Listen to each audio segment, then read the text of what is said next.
it would involve some redistribution. I mean, I guess where some people, why they support it is that they, there are a lot of people who think, well, housing's becoming increasingly unaffordable, and this could be seen as a way of supplementing their income. So could it be seen as a way of, is it basically about more redistribution? So redistributing more from the top end to the lower deciles. Have you done analysis of what it means in a distributional sense, this universal basic income? I suppose it depends on the model that you apply, but what could it look like? I mean, could it actually improve the well-being of the households in the sort of lower deciles, not just the most disadvantaged, that where we're assisting them currently with welfare benefits, but households that where they've got people in the household working? Is it could it be a way of supplementing their incomes and making it easier for them to, say, buy a house? Could that be a benefit of it? That's certainly one benefit of it, Gene. Again, as you say, it depends exactly what sort of model you're using here. It could vary wildly, but the models that I've looked at and the more sensible versions, they are funded usually through an increase in a wealth tax or an increase in, say, an income tax. And they usually tend to be quite progressive taxes. So as a result, you do tend to find that with most of the basic income schemes, at least I've seen, you do get a redistribution from the rich to the poor effectively.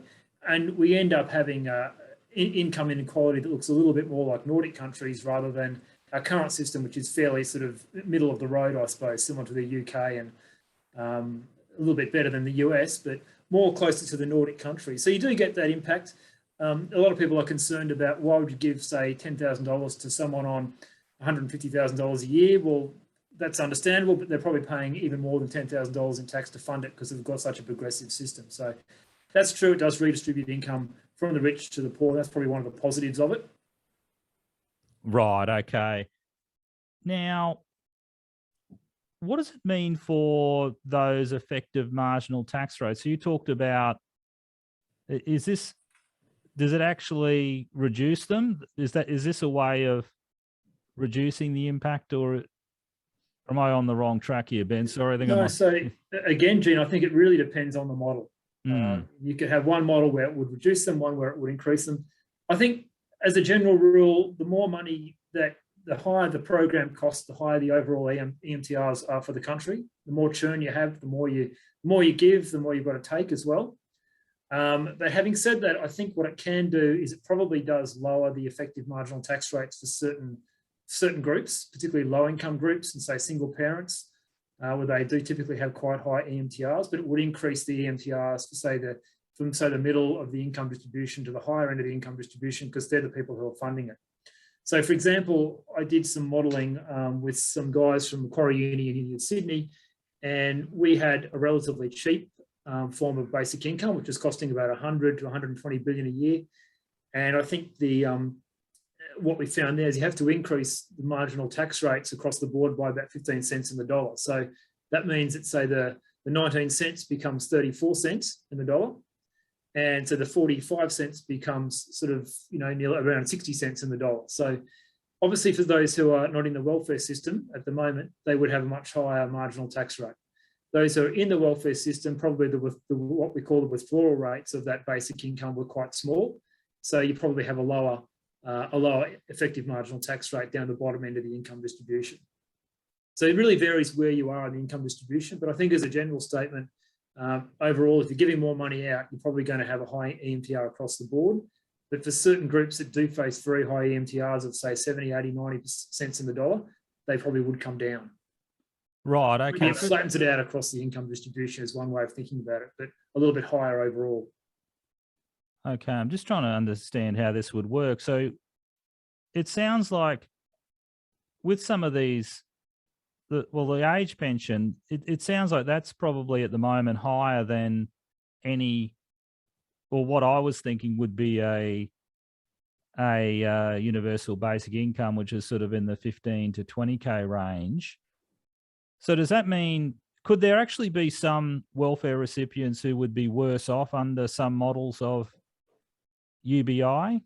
Yeah, look, I think mostly what they do, Gene, is they only apply it to the working age population. So they say, look, if you're an age pensioner, we're not so concerned about you. Many of the issues that relate to your universal basic income as to why you might introduce the UBI don't apply to the age pensioners. So we leave them as they are on the age pension. It's more about the working age persons. So if you're on, say, job seeker, or say you're missing out on job seeker at the moment because of the wealth, the liquid assets test or some other income test you've got, you would be better off under the UBI scheme. And also you would be losing that money more gradually as your income increases. Whereas at the moment, you might be losing, say, 50 cents or 60 cents in the dollar for every dollar that you earn. There's people who are on, say, the job seeker payment who are working part-time. They might be better off and face lower effective marginal tax rates as they increase their income. Where it would impact people is, say, those who are on, say, 80 or 90,000 a year, you might go from, say, being on 30 cents in the dollar to, say, 45 cents in the dollar. That's a big problem, I think, as I see it, for these more expensive versions of the universal basic income. Right. Okay. What about single parents? Do you know what how they would be affected by a UBI if it was brought in and it replaced the current suite of benefits? Yeah. So some of the models that I've looked at, what we've tended to do, and this really it's where you start to make one of the main reasons you have a UBI is to have it so it's simple. One of the big arguments is that the current system is too complicated, and it is complicated, no doubt at all. I would argue it's complicated because it is complicated. The world's complicated. You've got single parents, you've got disability, pension recipients, you've got all sorts of different people in different situations. This is one of the things I like about the current system, where it targets to those sorts of issues. But in terms of single parents, yeah, if they were on 15,000 a year, they would be worse off. And that's where you might have some special clause where if you're a single parent, you remain on the current payment. But then you're going back to another complicated system. This is why I sometimes wonder about what the point of a UBI is, unless it's at the age pension level. Right, which is about, say, low 20, about about $25,000 a year.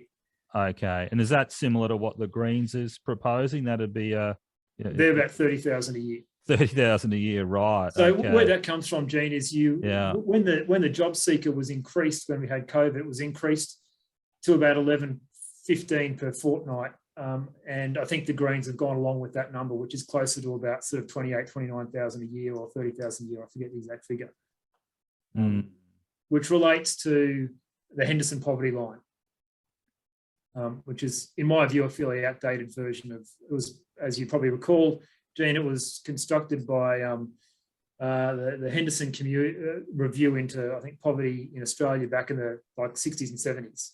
And so it's very outdated.